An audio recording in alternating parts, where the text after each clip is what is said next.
Welcome to In the Zoom Where It Happens with our hosts, Shannon Spees and Brandon Krekel. Hi, I'm Shannon Spees. And I'm Brandon Krekel, and today we have Debbie Wilkerson. She's the president and CEO of the Greater Kansas City Community Foundation. Welcome, Debbie. Good morning.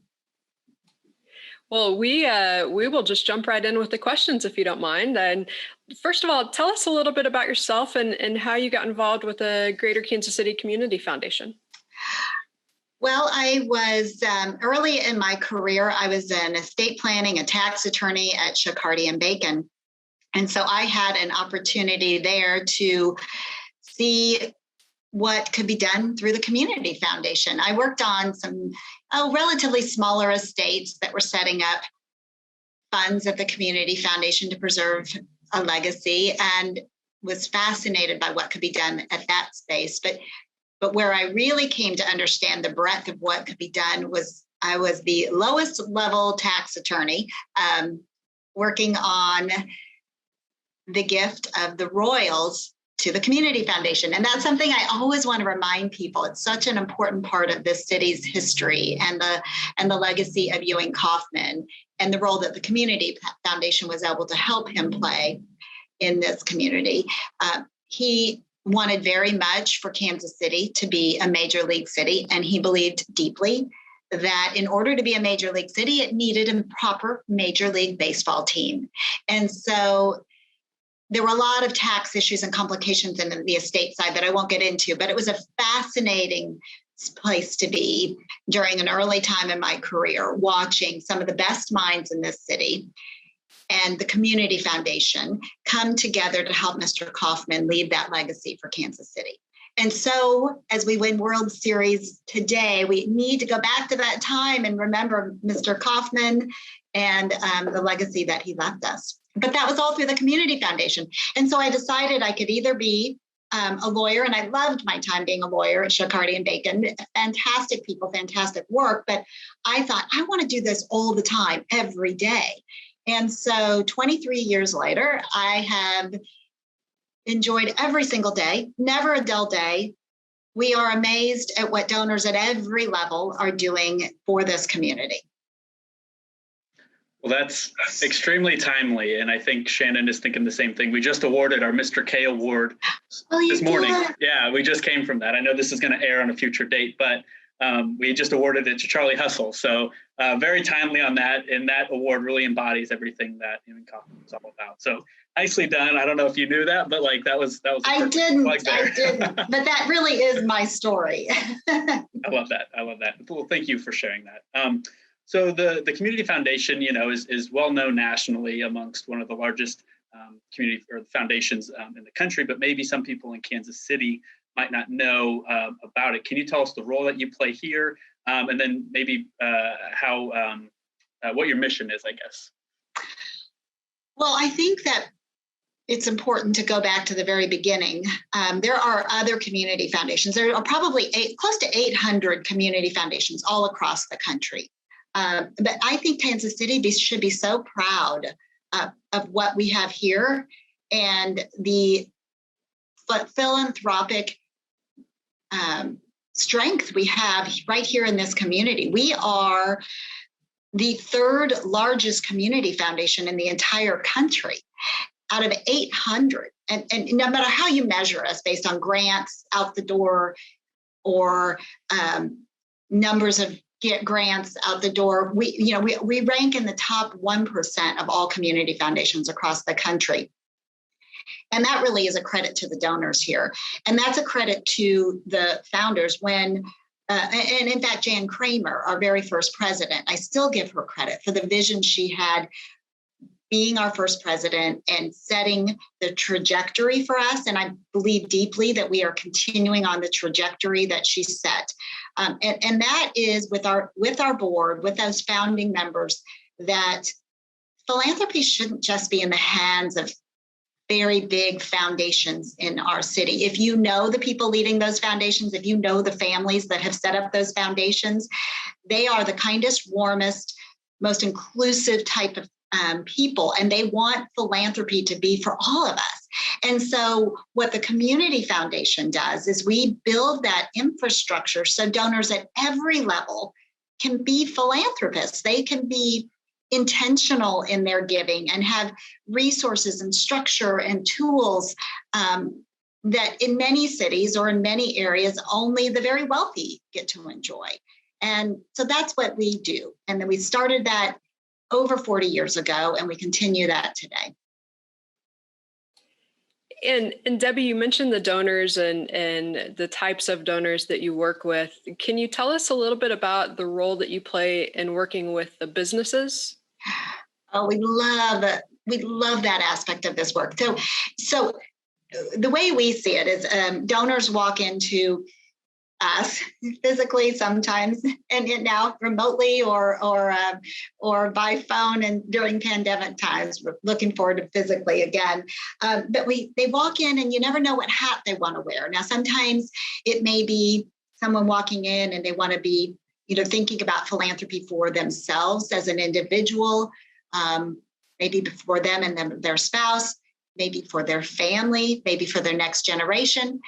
But what's most important is sometimes they're walking in and they're wearing their company hat. They want philanthropy to be for their company. And so that tends to have a different feel about it. I once heard Ray Kwolek once said, and I just love the way he said this, a company's philanthropy should match the personality of the company. And I just stick with that because I know we keep saying philanthropy, giving is personal. It's often emotional. And that is exactly true in the company environment as well.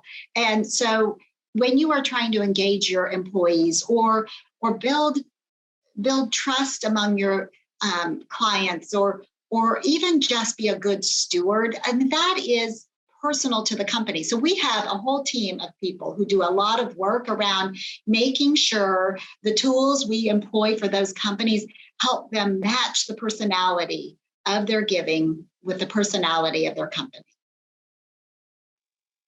It's incredible.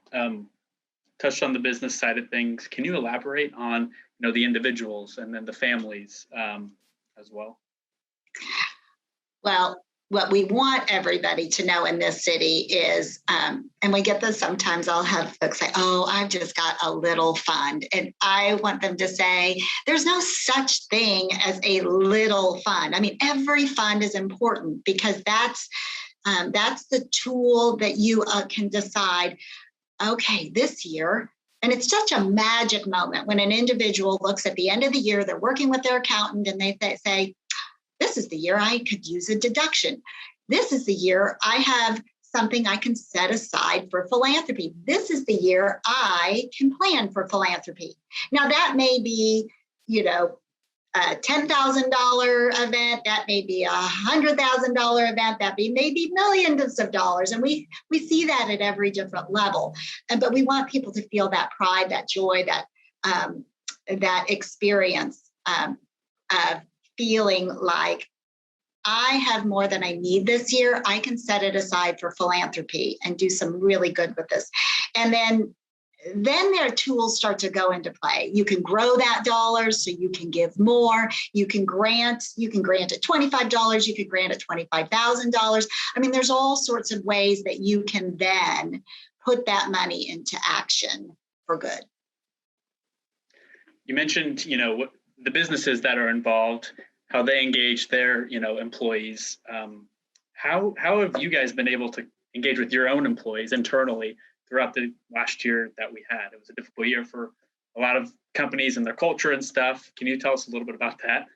Well, we're doing, don't we all borrow and listen and learn from each other as to how that can work and what kind of Zoom activities we've done. We've done all sorts of things, and there's such great pop-up companies in Kansas City that are helping to build sort of a Zoom environment, Zoom culture, Zoom parties, Zoom team meetings, and sometimes that's one by one. We've done everything from just making sure we are reaching out to employees one by one, making sure they're safe, making sure they're good, making sure they're happy, making sure they're productive, they have the tools, the resources they need, and they know their importance here. And that's just the important, that's how I believe we engage in philanthropy as well. This is just one donor at a time. And we do that with our employees as well. One thing we do for our employees, and I'd encourage any employer to do this, is setting up, either as a group or as individuals. They have donor advised funds. We use our own product here, so that's one of the employee perks, as you might say. So I wasn't sure if your questions was geared towards how do our employees help in their philanthropy, but we use our own model here for that.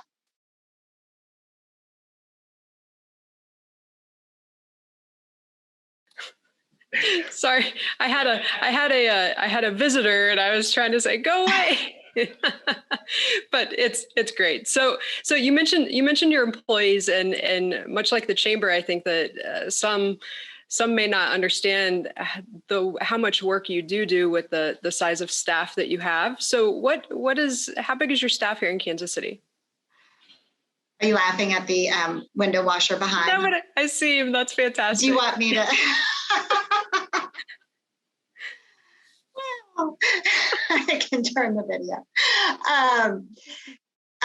Do you mind asking me that question again? Not a problem. No, I was mentioning the work that you do and how much of an impact you do have on the community and all the services that you provide. How big is your staff in Kansas City? We have just over 80 people on our team, and each one of them, we are a really donor-centric model. And so each one of them, the teams are kind of built around the needs of the donors. So some teams work on the corporate, some teams are working on as philanthropic advisors to individuals and families. We've got a whole group of accounting that really makes sure these funds are accounted for in all the ways that make this a great experience. Shannon, do you want to ask the last question? Sure. You unmuted, so it's up to you. So with that being said, we truly appreciate you taking the time to talk to us. And as I mentioned before this video started, the time will go very fast. And believe it or not, we're at the end of our 15-20 minutes, and we truly appreciate the time that you've taken again to speak with us. And we always like to end on one question, and that is, tell us one thing that you would really like our audience to know about the Greater Kansas City Community Foundation. Well, I want people to know and to be able to feel like no matter your level of wealth, you're important to this community, your contributions are important to this community. And we want everyone to feel like they can be intentional and in their giving and have the resources to make sure they fulfill their charitable dreams, just like Ewing Kauffman got to fulfill his charitable dreams. Together, we see the need, and then our job is just to make sure we help donors fulfill that need. Great answer. Love it. And Debbie, really do appreciate you joining us. We appreciate your window washer joining us as well. That's like the epitome of a Zoom call right there. It's perfect. But seriously, on behalf of the Chamber, you've been great to work with. Your staff is awesome to work with. Thanks for joining us on the Zoom today. Well, we appreciate getting to work with the Chamber. And I think together we've done some really amazing things. We've brought in speakers that are important to not only Chamber members, but philanthropists in our community on racial equity. And so thank you. We love working with the Chamber and partnering with you.